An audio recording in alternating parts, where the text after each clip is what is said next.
శ్రీ మహాగణాధిపతయే నమః. అపార కరుణా సింధుం జ్ఞానదం శాంతరూపిణం శ్రీ చంద్రశేఖర గురుం ప్రణతోస్మి ముదాన్వహం.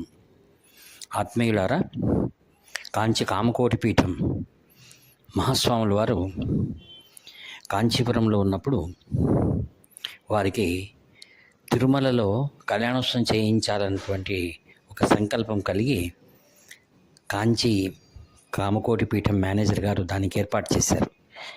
ఇది 1965లో జరిగినటువంటి సంఘటన. ఆ కాలంలో 600 రూపాయలు కట్టారు. 6 మందికి మాత్రమే సహజంగా ప్రవేశం ఉంటుంది.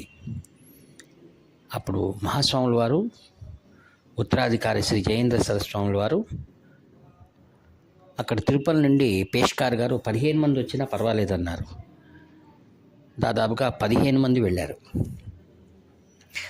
మహాస్వాముల వారు దేవాలయం నుండి వెళ్ళే ముందు పేష్కార్ గారితో మాట్లాడారు.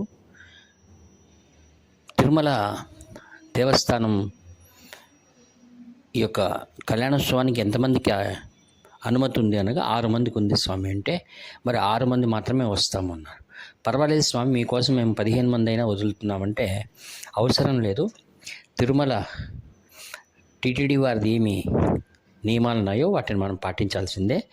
నేను మరియు పుదు పెరిగివానగా శ్రీ జయేంద్ర స్వామి వారు ఇంకా 4 పరిచారకులు మాత్రం వస్తాము అని చెప్పి పేష్కార్ గారు ఇంకేం మాట్లాడడానికి అవకాశం కాలేదు.